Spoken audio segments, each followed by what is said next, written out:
Sampai pada suatu ketika aku ditinggalin ketika kayak, ngerti gak sih kalau misalnya orang tuh lagi deket sama lawan jenis, itu pasti suatu hari thrill-nya itu habis gitu, dan lama-lama tuh jadi membosankan. Kayak gitu-gitu aja. Terus kayak ya dari situ aku jadi mikir kayak apakah selama ini yang Allah rasain terhadap aku gitu. Karena kan aku ngerasa aku udah ngasih segalanya nih, tapi ternyata yang mereka tuh inget sama aku tuh cuman segitu doang. Mereka tuh ngebales ke aku tuh cuman segitu doang gitu, dan aku nggak ngedapetin apa yang aku harapkan gitu dari mereka gitu.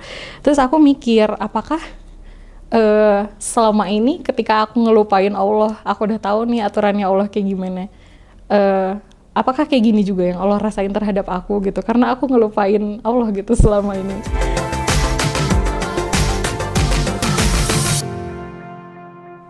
Assalamualaikum Rifa. Waalaikumsalam Teh Nal. Hai, sehat? Hai, sehat alhamdulillah.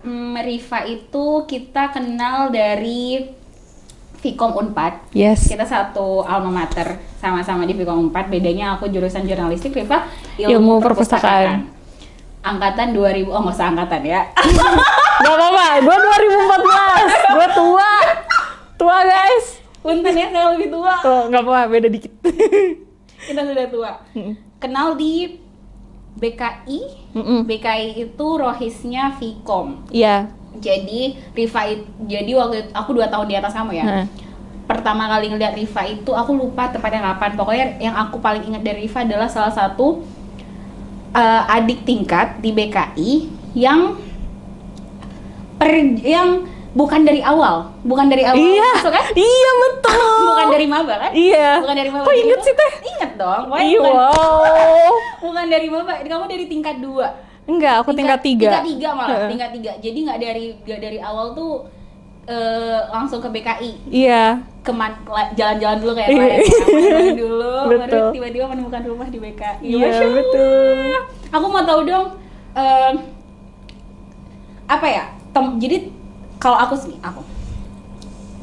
pertama kali datang ke Vkom itu emang nyarinya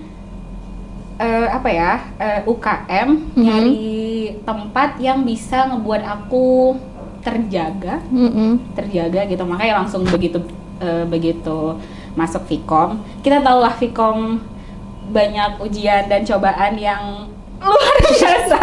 Jadi aku begitu masuk BKI itu emang pasti langsung nyari, waktu itu emang langsung nyari BKI, begitu masuk Vkom, begitu masuk Unpad itu emang langsung nyari tempat untuk bernaung yang bisa membuat aku aman dan nyaman lah gitu, temen, keluarga yang bisa ngejaga aku. Nah kamu tuh waktu itu tingkat 3 kan? Iya. Tingkat 3. Mau tahu dong gimana ceritanya awalnya kok bisa hingga menjadi seperti ini saat ini? Yes, salah satu adik yang paling soleh. Enggak, amin ya Allah, tapi ya Allah amin. Amin ya Allah. Kamu gimana awalnya dulunya? Jadi ini ceritanya panjang sebenarnya. Jadi aku muslimnya dari lahir, cuman memang di keluarga tuh nggak yang terlalu ditekankan ajaran agamanya seperti apa gitu. Mungkin aku nggak tahu ya background yang lain gimana. Tapi kalau yang aku tahu kan kalau Tekonit memang hidup di lingkaran yang masya Allah gitu keluarganya. Nah aku tuh sama sekali nggak kayak gitu. Jadi kayak di keluarga tuh ya udah sholat aja gitu. Terus pendidikan agamanya tuh paling ya standar aja gitu. Terus kayak ngaji di TPA waktu kecil udah gitu aja. Dan aku tumbuh seperti remaja Indonesia pada umumnya gitu, yang ya gitulah mainannya gitu. Dan aku juga dari kecil nggak pernah yang tinggal di lingkungan pesantren kayak gitu, malah aku nggak mau banget tuh sama pesantren tuh kayak gitu, nggak mau gitu ya? Iya risih, anti, nggak mau gitu. Pun dari keluarga aku juga kayak nggak usah lah gitu. Jadi aku memang di sekolah negeri gitu dari kecil. Terus memang ya kayak gitulah pergaulannya. Dan ya aduh gue geli banget lagi gitu. Kenapa? Ya jadi ya memang dulunya itu aku kan bergaulnya tidak ada batasan Okay. Astagfirullahaladzim. Iya, dan dulu aku pernah pacaran awalnya waktu SMA. Jadi selama SMA tuh gue tidak punya pacar sama sekali. Laku ya Besti. Terus Enggak. Orangnya satu doang, tapi nggak putus-putus maksudnya. Baru putus tuh waktu kuliah gitu. Terus tapi di situ memang aku ini lucunya di keluarga aku adalah keluarga aku awam tentang Islam, tapi setiap hari itu mereka ngedengerin radionya Ustadz Amiruddin, tau nggak? Iya. Nah itu tuh kayak satu-satunya sumber pengetahuan Islam yang aku tahu tuh udah cuma dari situ doang. Udah gitu karena ngedengerinnya pagi-pagi tuh setiap aku mau sekolah, jadi kan semua orang satu rumah tuh denger gitu. Jadi ya sedikit banyak aku juga jadi tahu kan, oh ternyata dalam Islam tuh kayak begini kayak begitu gitu. Meskipun bentuknya cuman Q&A yang tidak terstruktur gitu bahasannya. Jadi kan ya kalau Q&A segimana pertanyaan yang masuk dong. Nah tapi pada intinya adalah waktu SMA tuh sampai kuliah aku tahu kalau pacaran tuh nggak boleh. Gue tahu nih, gue sudah punya pengetahuan tentang itu, tapi kayak ya tahu doang, nggak dijabanin gitu. Orang waktu itu kan aku sholat tuh kayak masih ditunda-tunda, sholat sunnah tuh jarang banget. Iya soal sunnah tuh kayak cuman kelas 12 pas mau UN doang. Jangan ditiru teman-teman. Ngerti. Gue juga waktu itu ya kan. Kan? Gitu. Iya, terus baca Quran apalagi. Kayak aku merasa baca Quran tuh kayak itu tuh sesuatu yang pekerjaan anak baik, gue mah anak biasa aja gitu. Cuman aku memang waktu itu anak yang banyak cita-citanya lah, kayak banyak cita-cita, pengen ina-inunya tuh banyak gitu. Aku tuh pengen berprestasi, pengen begini, pengen begitu, gitulah. Nah, tapi singkat cerita, aku kan udah tahu nih pacaran tuh nggak boleh, terus kayak deket sama lawan jenis tuh nggak boleh, ada aturannya, aku udah tahu gitu kayak gitu. Terus aku juga udah tahu nih kalau sebenarnya hijab yang bener tuh yang syar'i gitu. Cuman aku waktu itu kekeh banget nggak mau gitu, karena di mata aku waktu itu hijab syar'i itu citranya sangat buruk gitu. Kayak menurut aku hijab syar'i itu tidak gaul. Terus orangnya hijab syar'i itu biasanya kolot. Terus kayak apa sih, kudet banget, nggak asik, kayak gitu ya, terus bullyable gitu. Ya Allah, dan ada ya satu citra yang menempel di mata aku kalau aku tuh menganggap kalau hijab syar'i itu bau. Ngerti gak sih? Ya, itu gosip dari mana? Gak tahu. Kayak pernah nyium ada awan. Iya kan? Bau. Gak pernah kan? Ya, tapi memang pikiran gue waktu itu kayak begitu. Dan gue kayak, gue gak mau banget ya pakai hijab syar'i, tolong. Gue Islam aja, gue gak mau jadi hijab syar'i gitu.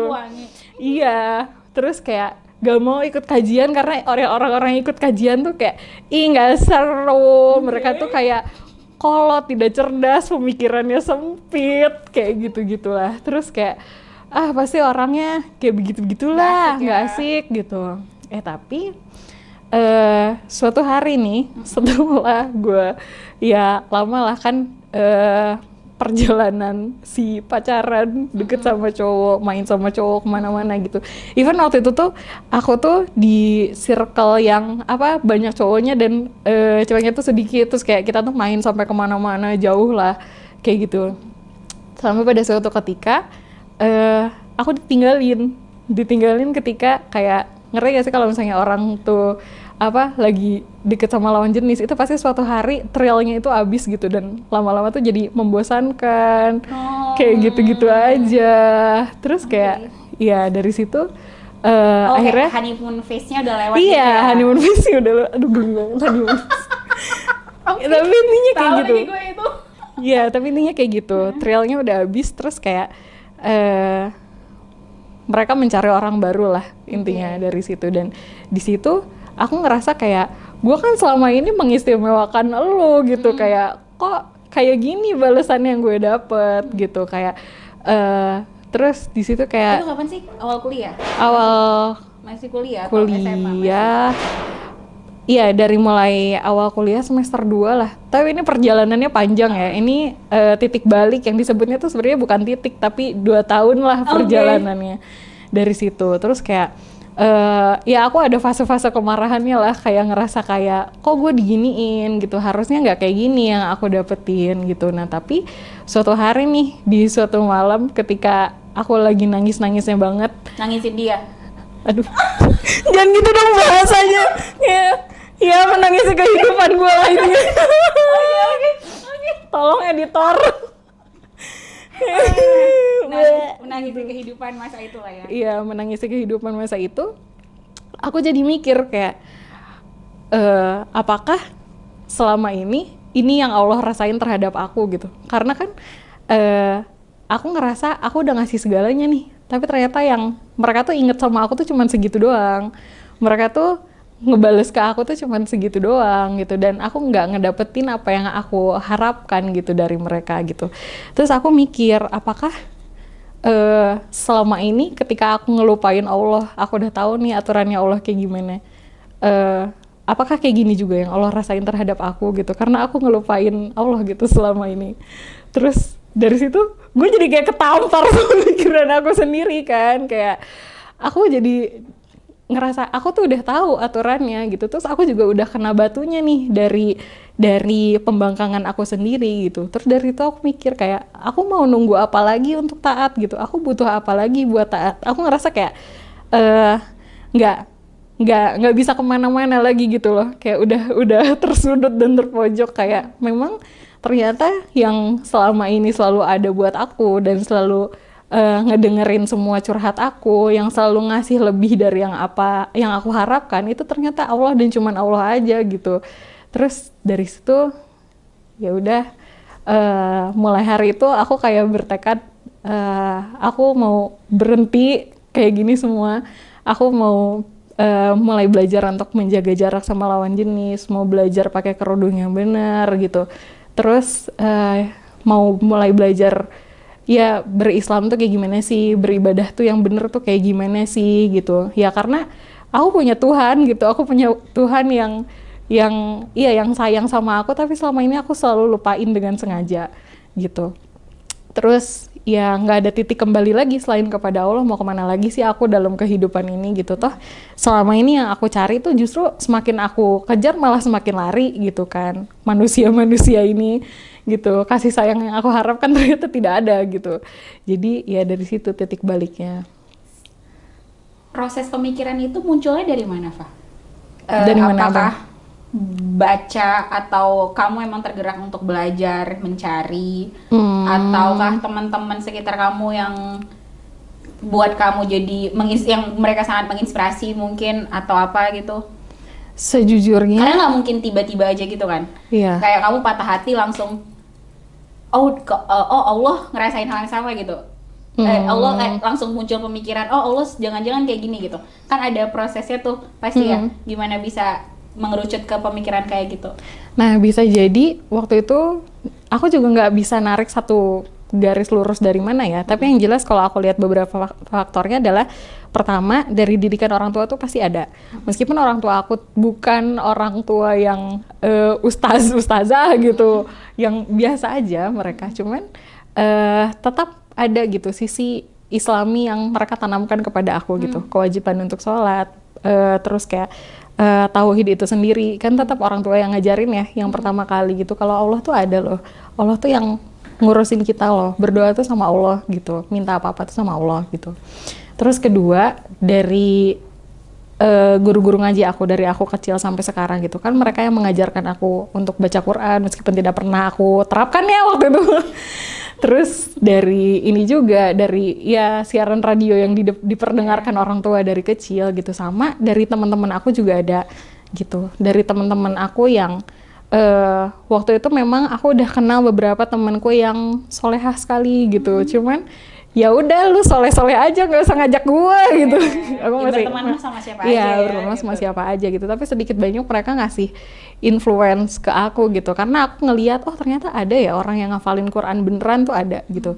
Kayak selama ini kan aku cuma denger dari TV, dari mana kayak dari radio. Hafiz cilik ya, bener Hafiz cilik RCTI. Tapi ternyata ketika aku masuk kuliah, aku tuh baru nih ngelihat orang soleh beneran tuh ada di muka bumi ini gitu. Iya, karena beneran lingkungan aku dulu sebelum ini tuh sama sekali yang seperti aku gitu, seperti aku pada masa itu, yang aku tuh kan kalau misalnya sekarang ya aku ngelihat standar aku saat maba dulu, gue ngelihat kayak ih gue tuh nakal banget gitu, tapi di lingkungan aku saat itu aku termasuk salah satu yang paling solehah gitu loh. Gue tuh yang paling bener di antara teman-teman gue gitu.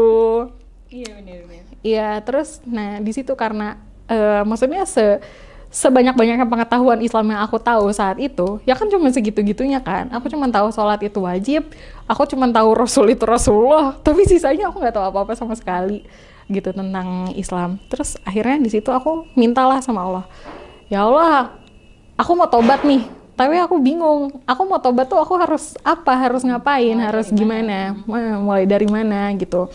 Terus di situ aku mikir, oh aku harus belajar, aku harus tahu Islam ini sebenarnya apa sih, kayak gimana sih, terus isinya gimana gitu, aku tuh harus ngapain. Nah di situ tuh akhirnya aku mikir, oh kalau aku mau belajar Islam, aku harus deket sama orang-orang yang emang soleh gitu, aku harus mencari lingkungan yang memang udah ngerti dan udah lebih tahu dari aku. Terus yang kedua, aku juga harus belajar gitu supaya aku tuh bener-bener tahu apa yang aku anut, apa yang aku pegang tuh aku harus apa yang aku imani itu harus tahu. Nah dari situlah aku mencari, oh lingkungan orang soleh tuh ada tahu di Vkom gitu. Nah di situlah aku inget BKI. Tapi beneran teh, kalau misalnya BKI tuh nggak pernah mempromosikan dirinya, kayak waktu aku maba nggak pernah kayak ada demo UKM gitu, nggak pernah ada program-program BKI. Saat aku hijrah aku nggak bakal inget kalau BKI itu ada gitu. Saat aku mencari pertolongan aku nggak akan inget BKI itu ada. Dan yang pertama kali aku lakukan setelah oh iya BKI gitu, yang aku lakukan adalah aku ngechat Kang Zaid lewat line. Aku inget banget, beneran aku ngechat Kang Zaid. Jangan itu adminnya masih gue lagi. Aku lupa antara Tehnab atau Angga ya. Oke, oh antara aku dan Angga. Iya, aku lupa. Kalau Angga gue deg-degan juga nih. Iya. Terus aku ngechat lah ke Kang Zaid, gimana caranya masuk BKI gitu. Dan itulah kenapa orang-orang tuh kan masuk BKI dari semester 1. Aku masuk BKI dari semester 5 apa semester 6 gitu. Semester 6 kalau nggak salah aku masuk BKI. Gitulah. Nah, selain masuk BKI, hal lain yang aku lakukan adalah baca siroh gitu. Karena waktu itu kan aku belum kepikiran soal tafsir ya. Aku mikirnya yang ngajarin semua orang di muka bumi jadi Islam itu kan Rasulullah ya. Berarti aku harus belajarnya sama Rasulullah. Kalau aku pengen tahu tentang Rasulullah di mana? Nah, di situ aku belum tahu. Tapi aku main lah ke Perpus Vkom waktu itu. Terus pas lagi main, aku iseng aja, tahu nggak sih dulu kan ada gamelan ya di bawah. Nah, terus di belakang gamelan itu kan ada rak buku populer gitu. Nah, terus aku pas aku lagi duduk-duduk aja gitu di bawah. Pas aku nengok ke atas, nggak sengaja lihat Sirah Nabawiyah. Oh, ini buku yang aku cari selama ini ternyata gitu. Dan ya di situ, dari situlah aku ngerasa kayak aku ditunjukkan jalan demi jalan, langkah demi langkah sama Allah. Gini loh caranya mendekat kepada Allah gitu. Kayak sweet banget gitu kalau inget. Gitu teh. Terus kalau setelah ngomong BKI nyesel nggak? Ternyata BKI seseru ini. Iya, aku nyeselnya kayak kenapa baru sekarang ya? Kenapa tidak dari dulu? Ini gitu. tuh jadi promo BKI ya. Masuk BKI. lagi masuk maba-maba kan? Belum man, nanti Belum ya? bulan depan kayaknya. Oke, nanti tayang ini udah bisa jadi. Anak Vkom masuk BKI. Terus konsistensi. Satu hal yang paling aku lihat dari kamu tuh gitu kayak kan kelihatan banget tuh. Aku inget sih sosok kamu tuh ketika kerudungnya masih belum sepanjang ini. Itu masih maba, aku masih inget hingga sampai saat ini. Yang aku sangat ingat dari kamu tuh ya konsistensinya, istiqomahnya. Itu amin, kamu ya gimana ngejaganya? Amin ya Allah. Kamu gimana ngejaganya? Sebenarnya istiqomah itu kan yang kelihatan dari luar ya, tapi kan di dalam hatinya tetap fluktuatif gitu. Nah, kalau gimana ngejaganya, itu pertama pasti penjagaan dari Allah sih. Karena kalau misalnya hanya mengandalkan diri kita sendiri itu nggak mungkin gitu. Kayak aku aja nih sekarang aku nyadar banget ada masa-masa di mana aku tuh ternyata tidak belum mengandalkan Allah sebegitunya gitu dalam kehidupanku. Dan di situ aku ingat banget betapa hancur dan carut-marutnya gitu ketika aku sosokan memegang urusan-urusanku di tangan aku sendiri, termasuk di tangan termasuk soal keistiqomahan itu.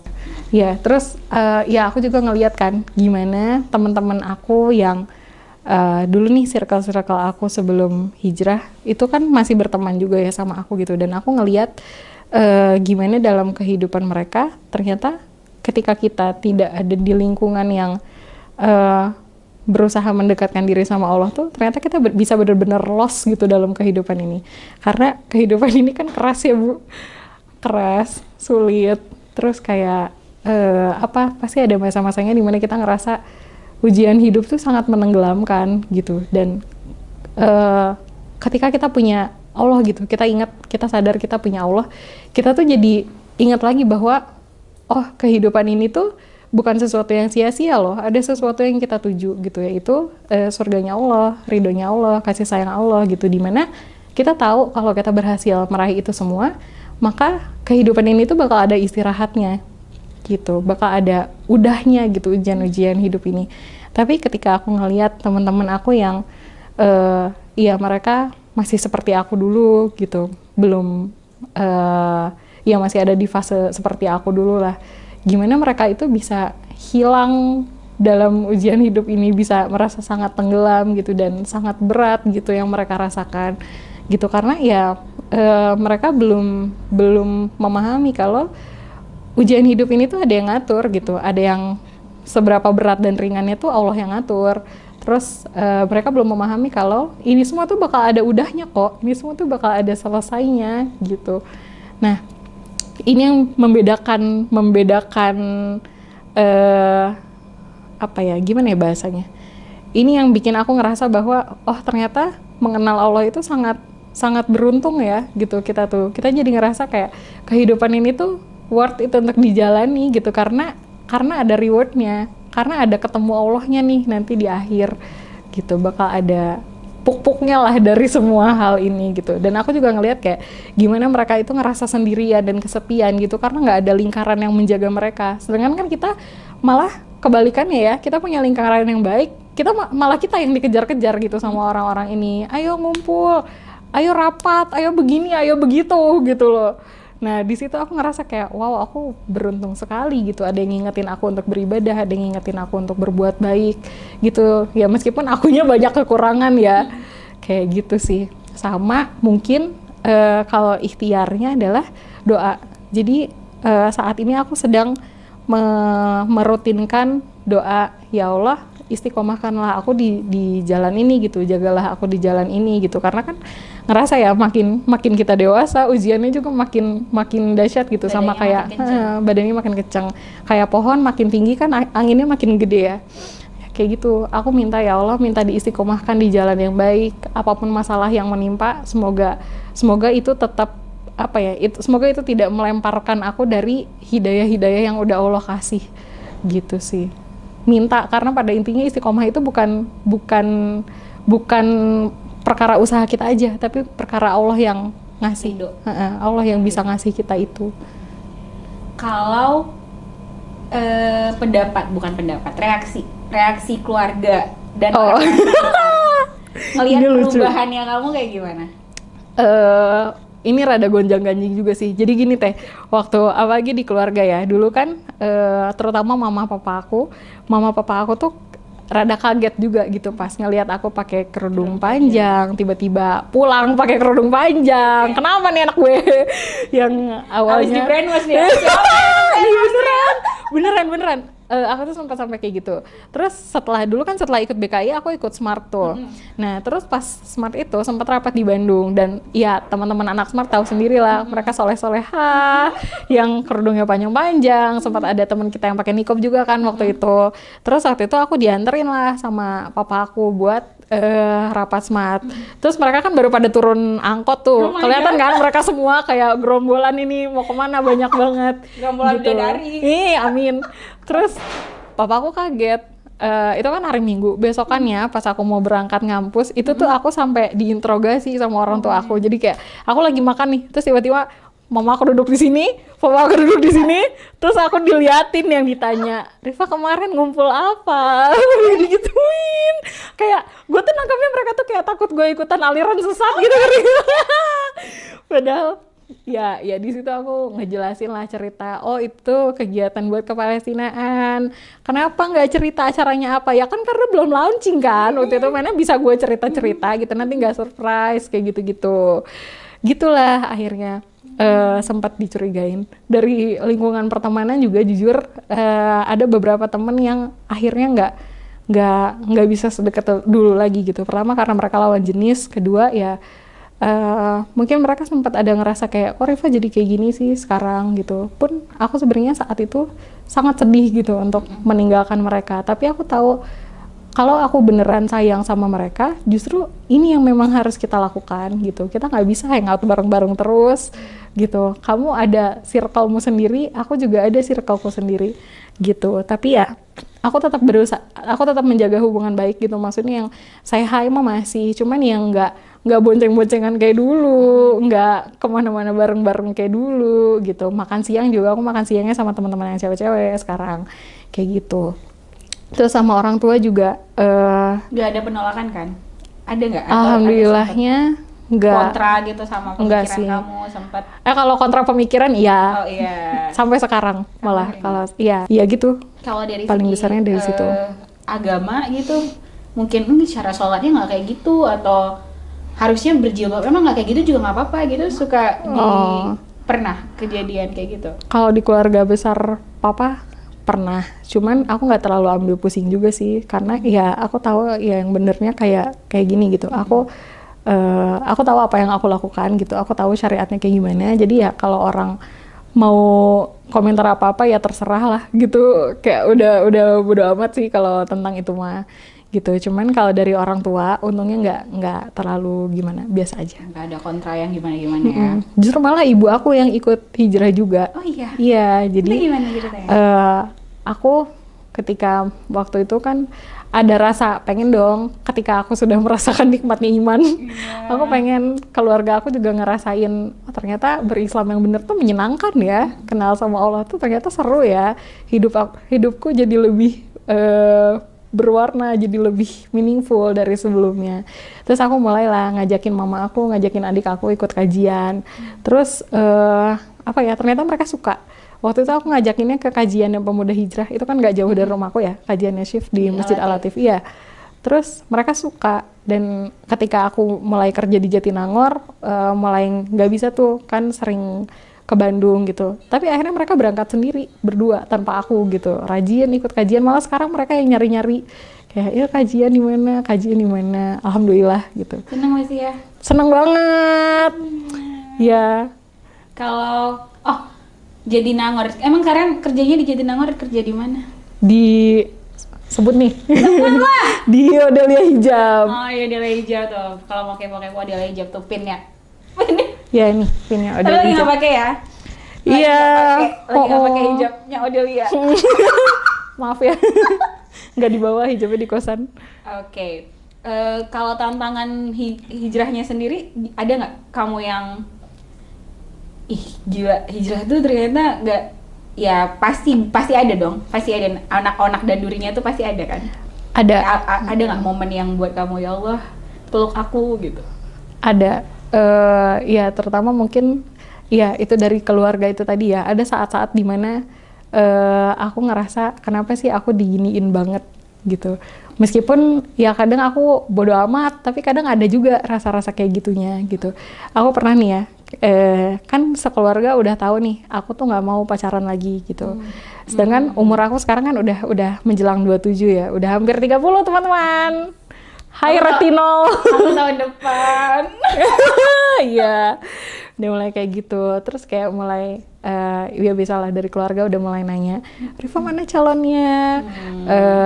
Kok nggak pernah ngeliat ada cowok ke rumah gitu. Terus kalau udah ada calonnya dikenalin dong, pengen kenalan gitu, pengen lihat gitu ya. Sama saya juga pengen lihat. Cuman memang kan aku belum berencana.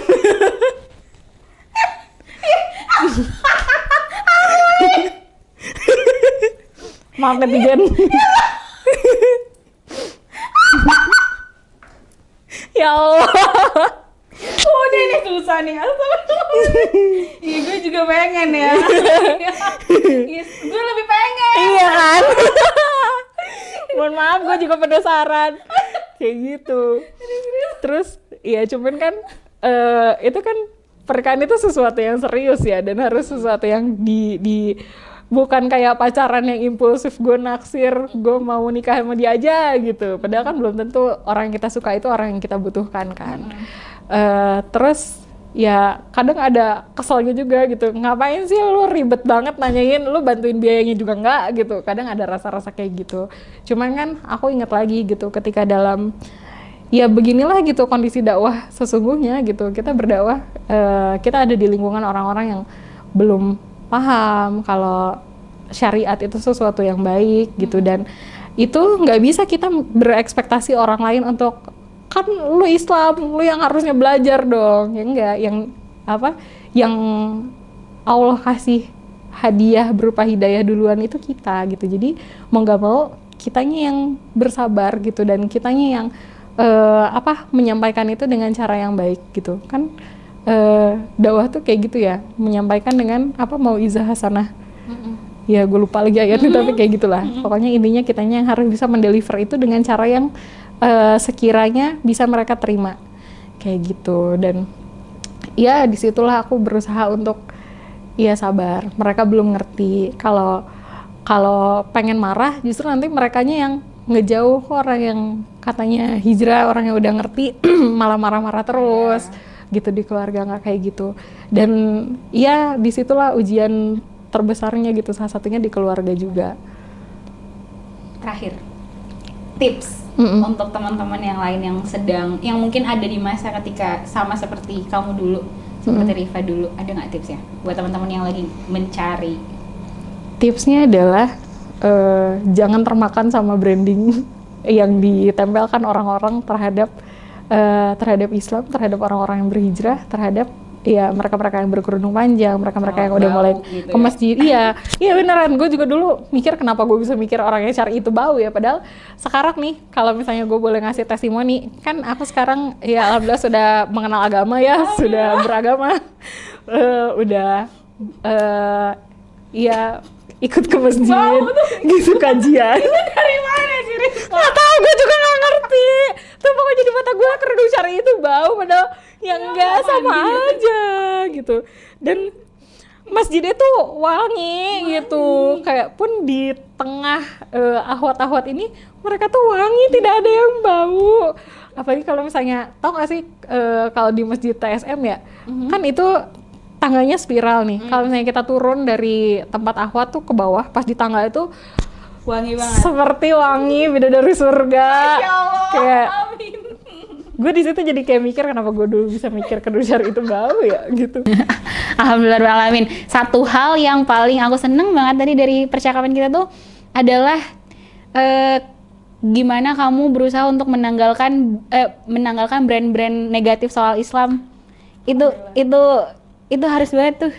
Jangan denger perspektif negatif orang-orang di luar sana, harus kenalan dulu. Harus ta'aruf. Makasih Rifa sudah datang menginspirasi terus, istiqomah terus. Amin. Aku seneng banget kenal sama Rifa. Sama-sama. Terima kasih. Terima kasih teman-teman. Sampai ketemu lagi di Inspirasi Hijrah selanjutnya. Wassalamualaikum warahmatullahi wabarakatuh.